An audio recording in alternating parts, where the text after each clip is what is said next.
the slide. Okay, this is November 7th, 1995. The name of the survivor is Alec Mutz. The interviewer is Leah Zazulier. We were in Rochester, New York, in the United States. The language is in English. I believe that's all. Is that all? Go ahead, Leah. I'm Leah Zazulier, Zazulyer. This is November 7th, 1995. I'm conducting an interview with Alec Mutz in Rochester, New York, in the United States. Okay. And go ahead, Leah. Would you tell us your name? My name is Alec Mutz.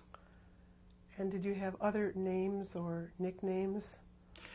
Well, no nicknames per se, except in Poland where we lived, my dad used his mother's name, which was Leipzig. And after the Nazis came into Poland, they have entered our home, and it was on Yom Kippur Day.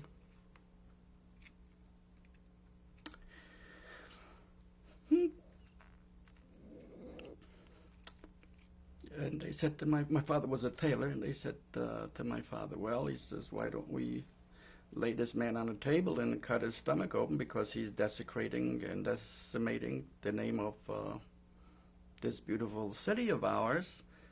So after the war, my dad dropped the name Leipzig, which was the real name of my grandfather. But in Europe at that time, it was common to use the mother's inherited name together with father's name. That's where the name Leipzig Mutz came in. But after the war, we used exclusively Mutz. Can you tell me your birth date and age? Yeah, I'm 65 now. Mm-hmm. I was born June 18, 1930. And in what country and town or city? The name of the city was Tarnobrzeg, and that is in Poland, specifically in the southeastern part of Poland. Mr. Mutz, could you describe your life before the occupation? Yeah, I, of course, was quite young, but to the best of my recollection, there were about 3,800 Jews that had lived in this community. And by and large, they lived together. It was sort of a self-imposed ghetto. Most of the Jews living in this community were either tailors, there was some tanners, there was some, quite a few shoemakers, and very few business people, just mom and papa stores by and large. And life was quiet. By and large, the population, the Jewish population, was quite content. Obviously, there was some bigotry, some anti-Semitism, and it was nothing unusual for a Jew to get cornered and beaten up by some of the other side of the people. You said your father was a tailor. My father was a tailor, specifically a ladies' tailor. Can you tell me a little bit about his shop? Well, yeah, he employed during the busy time, and he was between 8, 10, and sometimes 12 people. And the shop was set up in such a way when a customer walked in, he could select the materials that he wanted the garment made. And usually there was a 2-week waiting period. Customers used to come in for a tryout, and then he proceeded to finish the garment. And to quite an extent, it was a bartering type of thing. My father would make a coat for this farmer's wife, and they in turn would bring in some potatoes and carrots and onions and things of this nature. And what was your daily life like? You were young? I was quite young, and as far as back as I can remember, I was quite busy with school, going to regular grade school, and after grade school there was the cheder, and after cheder they had a Hebrew school that I attended. And obviously with the onset of the war, this pretty well came to an abrupt halt. So in Poland, it was mostly school. So you attended 3 separate schools during the week? I attended, yes, 3 times a week there was the regular Hebrew school, and 6 times a week there was the cheder, and 5 times a week there was public school. And what languages did you speak in your home? Oh, well, obviously in grade school there was strictly Polish. Then in cheder there was some Hebrew, but in Hebrew school there was strictly Hebrew. And at home, by and large, there was a mixture of Yiddish and German. My father was a veteran of World War I, and the part of Poland where we lived prior to World War I was under the Austro-Hungarian Empire. So this is where the German language came in. But by and large, it was mostly Jewish that we talked. The town you were born in, was it big or particularly noteworthy in any way? No, it was a small community. I think, to the best of my recollection at that time, there were only about 7,000 or 8,000 people, 50% of which in the city specifically were Jewish. Do you remember any incidents of anti-Semitism personally?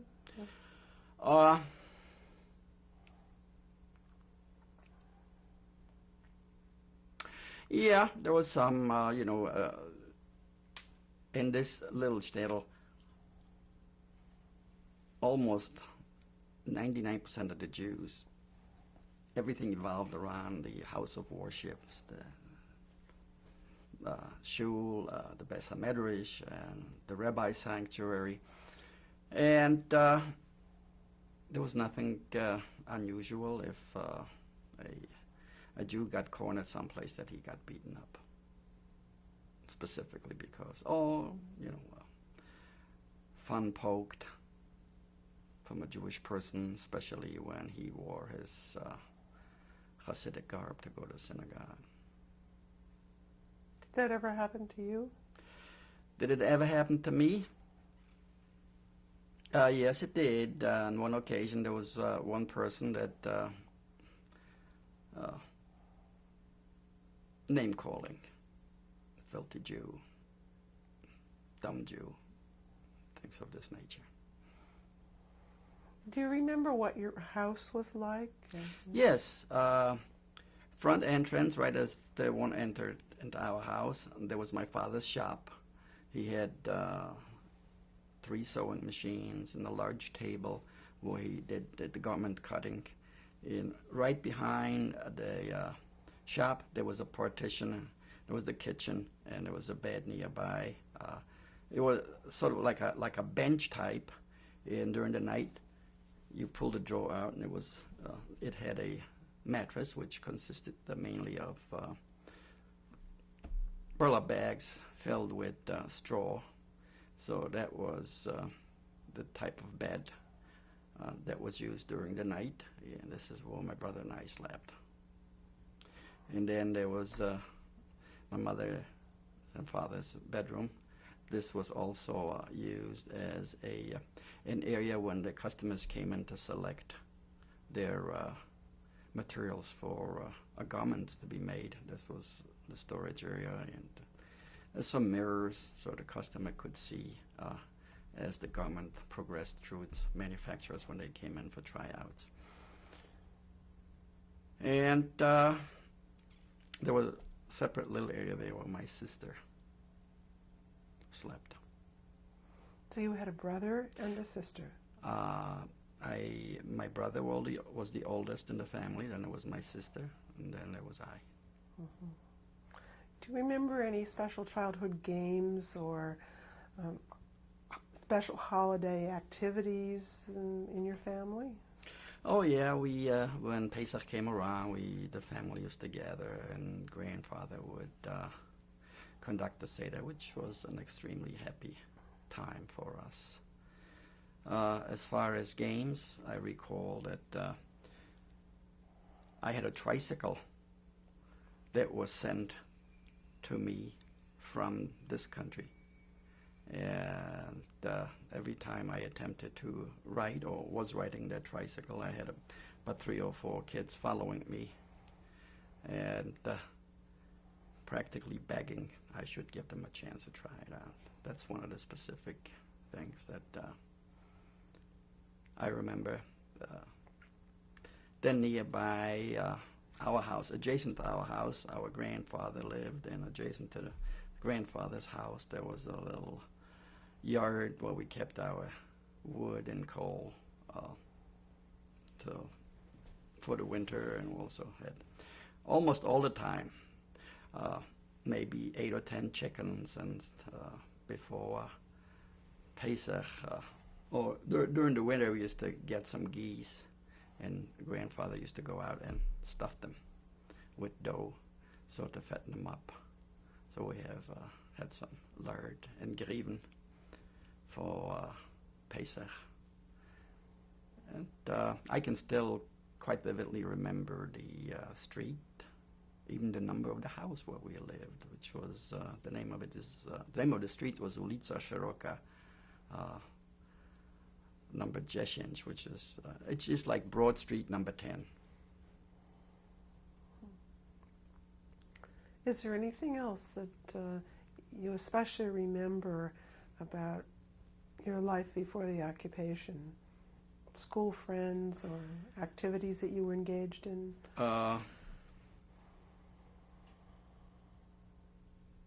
Well, while in school, I enjoyed singing along in the choir. One time I was off tune. I got smacked in the head by this teacher. I thought my head was going to fly off, and I said, well, if he keeps this up, I'll be out of tune completely. So so that's one of the activities I enjoyed doing, and obviously my mother, as well as my father and grandfather, were pretty hard-nosed about keeping up with schoolwork and homework, and grandfather used to come over every Saturday afternoon, or come into the house every Saturday afternoon, and I had to recite what I had learned in Cheder the week before, especially the Seder. And sometimes I willingly cooperated, sometimes I did not. So he would page through the Bible, open the proper page, and he could pretty well read my mind. So he'll reach in and put some raisins on the top of the page. He says, you'd see this, and he says, and if you make no mistake, he says, you'll be able to eat the raisins. So that's the sort of thing that went on quite a bit. I wanted to ask you if you gave anybody turns on your tricycle. Yes, I did, after I got tired of it.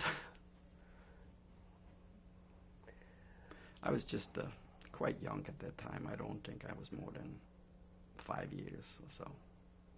Did your family take trips out of this town, or was this the only place you knew before the occupation? Not really per se, except that my dad used to go to a larger city by the name Tarnów, which was around 90 kilometers from where I lived. And there he used to buy the materials, the linens and the inside that goes into a garment for the season, because, you know, making garments was seasonal. So my dad traveled for this purpose to Tarnów, and used to take him to the bus early in the morning, my mother and I, and then of course we waited for him. And a week or so later, they used to bring the garments in, and used to have a good time climbing on these bales of materials. But as far as going on trips, Mm, the whole family, we never, to the best of my recollection, there were never any trips, except there was another community near Tarnobrzeg, which was quite close. The name of it is Baranov, and we had some relatives there, and the people owned a bakery. And during the school year, when school let out, I used to go there and spend a week or two and enjoy their good pastry. That was about an hour's ride on a horse and buggy wagon from Tarnobrzeg to Baranov, and that's as far as I remember going on trips. This was not a family horse and buggy, it was one you rented? Or? No, there were some people, farmers, that commuted from Baranov to Tarnobrzeg, and my father knew a lot of people there, and he says, if you, I'll give you so and so much, take my son to Baranov and drop him off here. No, we did not own any horse and buggy. Can you describe the services you went to? Oh, services were quite religious, and my grandfather on my mother's side went totally blind. So I recall very distinctly, used to take him by the hand and walk with him to the services, and he had a terrific mind. He could go up to the bima and conduct services by heart without even a single mistake. And used to do this before I left for school early in the morning, and then my father or my brother would go pick him up and bring him back because he couldn't see. And then same thing in the evenings. But he's pretty religious people. My grandfather on my father's side, he was a milkman. And he used to get up very early in the morning. First thing he would do is go to the synagogue, put his tefillin on, and after he got done with this, he'd leave his push cart outside near the synagogue and then head for the farms. In Poland, if a farmer had more than 2 cows, he was already considered a rich cow. In the summertime, he had no problems getting a milk supply. The cows were outside in the pasture, and the pastures were rich with green grass. But in the wintertime, he had to make his round to as many as 10 or 12 farmers before he could gather up enough milk to bring in to his customers, which by and large were extremely poor people and hardly ever paid. So my dad used to come in and bail him out. He says, this farmer doesn't want to give me any more milk. Why? Because I haven't paid him in quite a while. So my father would make his rounds with him and pay everybody up, and he would start the cycle over again. He says, what can I do? He says, these people have got, he says, kids, and they're poor. They have to eat, and they have to sustain themselves. So he says, my grandfather used to say, don't worry, Shmuel, he says, God will help. And he says, you will have more than that. So my father was quite generous. And in wintertime, the weather used to get there extremely bad. It's in a valley right alongside the largest river that flows through Poland. So my father, unbeknown to my grandfather, used to hire an individual with a horse and a sled, and put the milk on top of the sled and his wagon and bring him back to the city. Otherwise, things would be slow going. He may show up late in the afternoon with the milk because the roads were packed with snow and ice and whatever have you. And by the time the milk arrived, it was frozen solid, so that was another problem. Couldn't dish it out till it was thawed.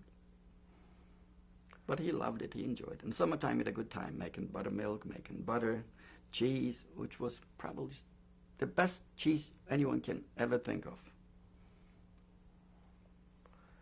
What was the name of that river? Wisła, Vistula. You mentioned that you liked to carve as a young boy. Yeah.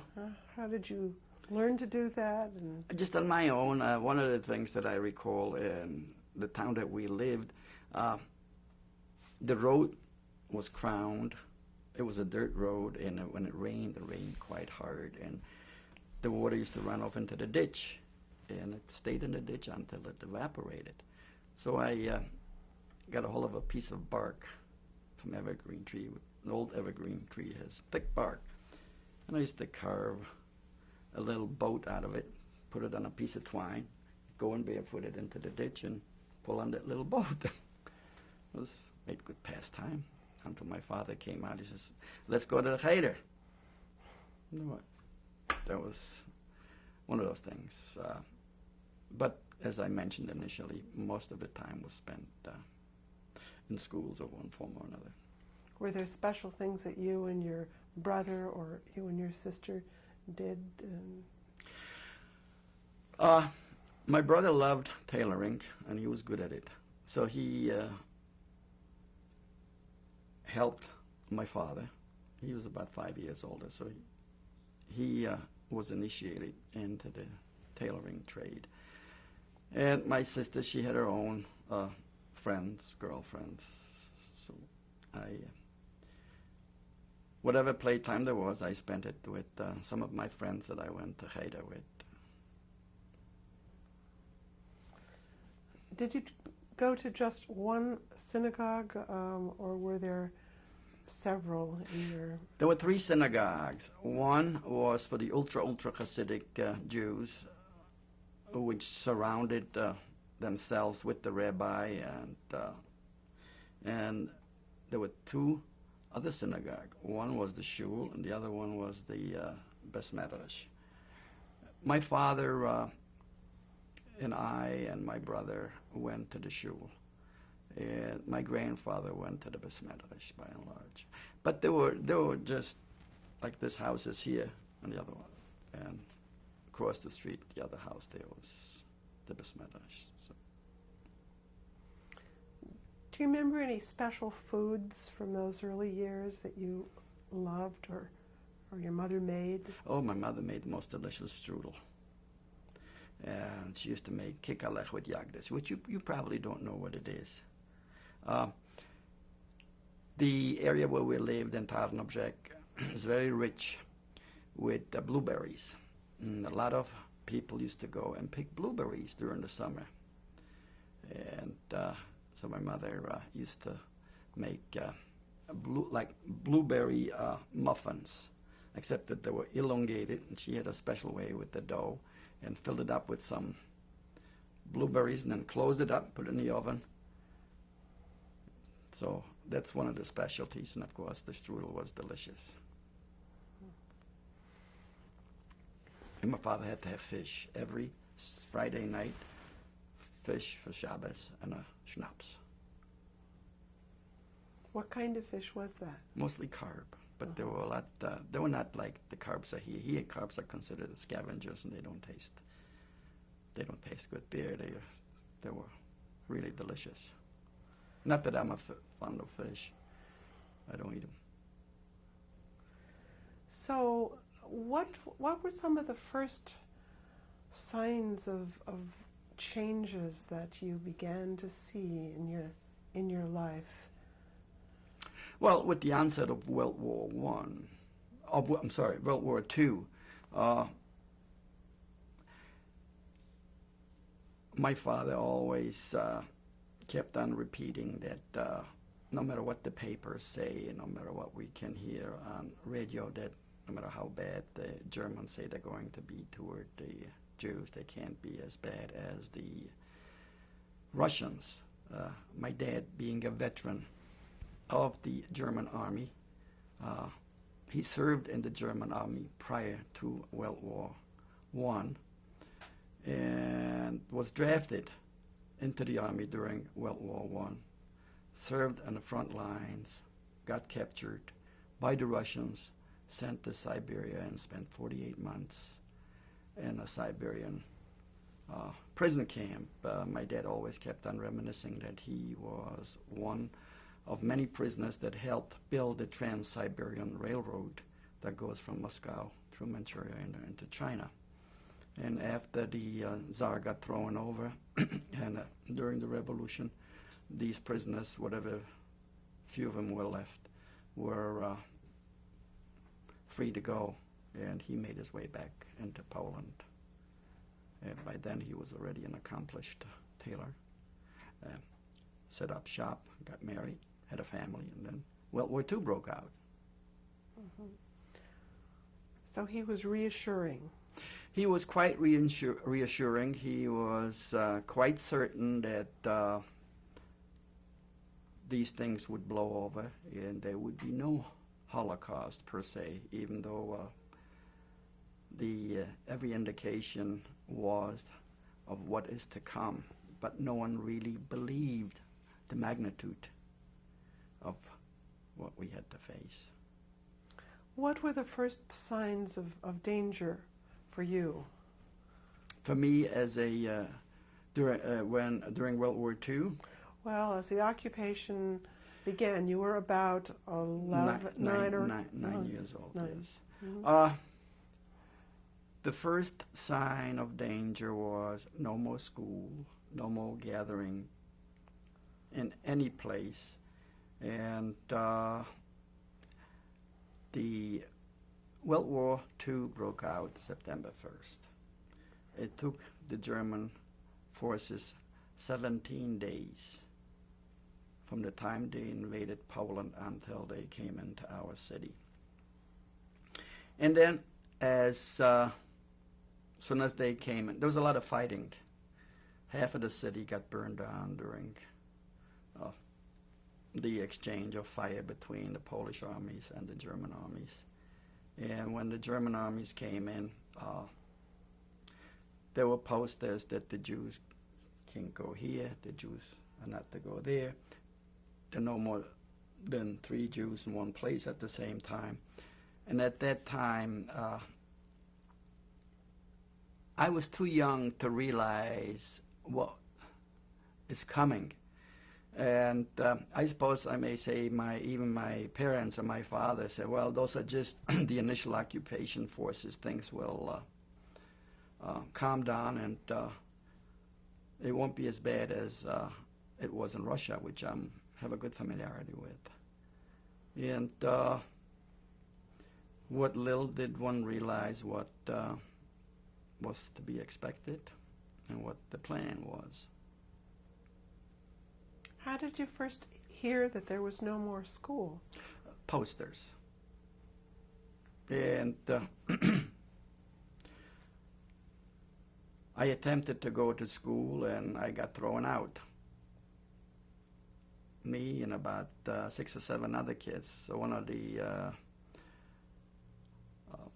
German uniformed troopers came in and said, well, are there any Jews here? So about 6 or 7 of the kids got up. And the guy was just startled because I was just quite skinny, young, blonde, blue-eyed, and I didn't realize what he was driving at. He looked at me, he says, are you a Jew? I said, yeah. I said, your father's a Jew? He said, yeah. Your mother? I said, yeah. Your grandfather? Yeah. Your grandmother? Yeah. I had to convince him that I was Jewish. He didn't believe his own eyes and ears because the Germans usually had the Jews stereotyped. Black eyes, hook nose, filthy, and all this kind of things that goes along with bigotry. And then within